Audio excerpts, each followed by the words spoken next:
میرے عزیز دوستوں اور بزرگوں، آئے دن ہم دیکھتے ہیں کہ ہمارے وطن عزیز میں ایسے ایسے واقعات ہوتے ہیں۔ افسوس کے ساتھ مجھے کہنا پڑتا ہے کہ دلی میں جامعہ ملیہ یونیورسٹی کی ہماری ایک بچی کو، صفورہ زرگر کو، حاملہ ہے 4 مہینے کی، اس کو اریسٹ کر لیا گیا۔ ایک اور لڑکی کو اریسٹ کر لیا گیا، اور کیا سیکشن لگایا گیا؟ ان لافل ایکٹیویٹیز پریونشن ایکٹ کے سیکشن لگائے گئے۔ کیا جرم ہے ان کا؟ کیا جرم ہے کہ ایک حاملہ بچی کو جیل میں ڈال دیے؟ ہم پوچھنا چاہتے ہیں وزیر اعظم سے، ہوم منسٹر سے، کہ یہ کیا ہو رہا ہے؟ ایک حاملہ لڑکی کو گرفتار کرنا، اسٹوڈنٹس کو گرفتار کرنا، ان پر یو اے پی اے لگانا، اور یو اے پی اے کا کون سا سیکشن؟ سیکشن 13، 16، 17 اور 18 لگانا۔ یعنی اس کا پنشمنٹ کیا ہے سیکشن 16 اور 18 کا؟ کہ اس کا پنشمنٹ فار ٹیررسٹ ایکٹ ہے، یعنی سزا ہوگی ٹیررسٹ ایکٹ۔ یہ ٹیررزم کر رہے تھے لوگ، CAA کے خلاف، NPR NRC کے خلاف آواز اٹھانا ہے ٹیررسٹ ایکشن ہے۔ عجیب بات ہے۔ اور پھر سیکشن 13 لگانا، ان لافل ایکٹیویٹی، احتجاج کرنا ان لافل ایکٹیویٹی کب سے ہو گیا؟ اور یو اے پی اے کا ایکٹ لگانا، اور یہ سیکشن 16 اور 18 کہاں سے آیا؟ میں ہمیشہ یو اے پی اے کے خلاف آواز اٹھاتا رہا ہوں۔ جب ہم یو پی اے کی تائید کر رہے تھے اس وقت بھی اس کی مخالفت میں ووٹ دیا تھا۔ اب 2019 میں جب اس میں ترمیم کی گئی، اس وقت بھی ہم نے، اور امتیاز جلیل MP نے مخالفت کی۔ آپ اندازہ لگائیے کہ سیکشن 16 اور 18 کو پوٹا کے، اس میں پوٹا کا جو ایکٹ تھا اس میں ڈال دیا گیا۔ اور پھر آپ سوچئے کہ یہ یو اے پی اے کتنا ایک ظلم ہے، اتنا انکانسٹیٹیوشنل، اتنا گندا قسم کا قانون ہے کہ اس کا سیکشن 43D دیکھیے، بیل پروویژن کا، یہ ایگزیکٹ ریپلیکا ہے سیکشن 49 سب سیکشن 7 پوٹا کا۔ اور کیا کہتا ہے کہ اس میں بیل مل ہی نہیں سکتی آپ، امپاسبل ہے، امپاسبل ہے۔ کیوں امپاسبل ہے؟ کیونکہ یہ کہتا ہے کہ جب تک کورٹ پبلک پروسیکیوٹر کو نہ سن لے، مجسٹریٹ بیل نہیں دے گا۔ اور پھر چارج شیٹ کو دیکھنے کے بعد تو جو ایکیوزڈ ہے، یعنی صفورہ زرگر کو، جو 3 مہینے کی حاملہ ہے یہ بچی، اس کو اپنا انوسنس دکھانا پڑے گا بیل کے لیے، یعنی پہلے دکھانا پڑے گا۔ یہ تو ٹرائل میں ہوتا ہے، مگر اس کو اور دوسری جو لڑکی کو پکڑا گیا ہے اور دیگر لوگوں کو، ان کو بیل کی ہیئرنگ میں اپنا انوسنس دکھانا پڑے گا، یعنی ٹرائل شروع ہونے سے پہلے بیل ملنے کے لیے۔ یعنی یہ پریزمپشن آف انوسنس ہے ہی نہیں اس میں، اسی لیے گندا قانون یہ یو اے پی اے میں ان بچوں کو ڈالا گیا۔ اب آپ دیکھیے کہ اس میں کیا لکھتی ہے FIR میں، دلی پولیس لکھتی ہے پری میڈیٹیٹڈ کانسپریسی۔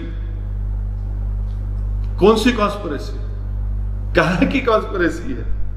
اور پھر اسی لیے یہ ایک طریقے سے صرف مسلمانوں کے اوپر یو اے پی اے کا استعمال کرنا، یہ ہم وزیر اعظم سے اور ہوم منسٹر صاحب سے پوچھنا چاہتے ہیں کہ یو اے پی اے کا صرف مسلمانوں پر، دلتوں پر، آدی واسیوں پر، جو جس کسی حکومت کے خلاف رہیں گے ان کے خلاف کب تک استعمال ہو؟ ہم وزیر اعظم سے پوچھنا چاہتے ہیں کہ ان لوگوں پر یو اے پی اے استعمال نہیں ہوگا؟ چلیے یو اے پی اے چھوڑ کے ان کو گرفتار بھی نہیں کریں گے جنہوں نے کہا تھا کہ دیش کے غداروں کو گولی مارو، ان کو کچھ نہیں بولا جائے گا۔ اور 3 مہینے کی حاملہ بچی کو you a P a terrorist act لگا دیا گیا، جو بیان دیے کہ دیش کے غداروں کو گولی مارو، وہ آج آرام سے بیٹھے ہوئے ہیں۔ اور یہ اس لڑکی کو جو 3 مہینے کی حاملہ ہے، اس کی کیریکٹر اسیسنیشن کیا جا رہا ہے۔ آپ بتائیے، ظفر الاسلام صاحب جو دلی کے مائنورٹیز کمیشن کے چیئرمین ہیں، ان کے اوپر سیڈیشن کا کیس۔ ارے آخر کے کہاں جائے گا یہ؟ انہوں نے جو ٹویٹ کیا تھا اس میں انہوں نے خود کہا کہ اس ملک کے موجودہ کووڈ کی وجہ سے میں اس کو واپس لیتا ہوں، مگر جو بنیادی بات انہوں نے کہی تھی اس پر کون سا سیڈیشن لگائیں گے آپ؟ کہاں سے لگائیں گے؟ آپ اندازہ لگائیے کہ کس طریقے سے قانون کو استعمال کیا جا رہا ہے۔ جو لوگ دلی کے فسادات میں گھر کو جلائے، جن کی وجہ سے موت ہوئی، کچھ نہیں ہوگا، ان لوگ آج آرام سے گھوم رہے ہیں کہ دلی کے، میں نے اس وقت ہی پارلیمنٹ میں جب دلی کے فسادات پر بحث ہوئی تھی، ہوم منسٹر کے بیان کے بعد میں نے پارلیمنٹ سے باہر نکل کر جس خدشے کا اظہار کیا تھا کہ انصاف نہیں ہوگا مسلمانوں کو دلی کے فسادات میں، یہ ایک جنوسائیڈ تھا، پروگرام تھا، اور وہ صحیح ثابت ہو رہا۔ آج صفورہ زرگر کے اوپر، وہ بچی کے اوپر اس طرح کا یو اے پی اے کے سیکشنز کو استعمال کرنا، اس سے کیا انصاف ہونے والا ہے؟ کیا سی ڈبل اے کا پروٹیسٹ میں حصہ لینا، N P R N R C کے حصہ لینا، کوئی کون سا یہ یو اے پی اے لگا دیں گے آپ ان کے اوپر؟ افسوسناک بات ہے، بڑی افسوسناک بات ہے۔ میں اس کی مذمت کرتا ہوں اور حکومت سے مطالبہ کرتے ہیں کہ اس کو فوراً واپس لیا جائے۔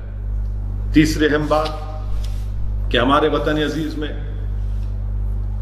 کووڈ وائرس کی وجہ سے لاک ڈاؤن چل رہا ہے، لاک ڈاؤن چل رہا ہے، مارچ میں شروع ہوا، اب لاک ڈاؤن چل رہا ہے۔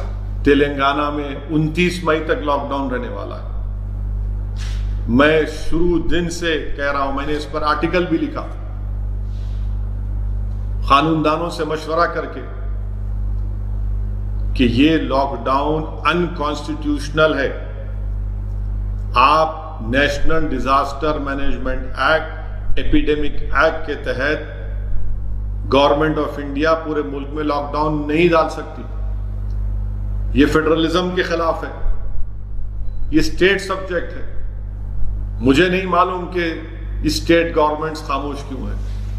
افسوس اس بات کا ہے کہ دلی چیف منسٹر، ان کے ہی ڈیلی مائنورٹیز کمیشن کے اوپر کیس بک ہوتا ہے، ایک لفظ نہیں بولتے دلی کے چیف منسٹر۔ آپ کیا خاموشی ہے آپ کی؟ یہ اتنی خاموشی، آپ نے ان کو نامزد کیا، آپ کی سرکار نے ان کو نامزد کیا ہے۔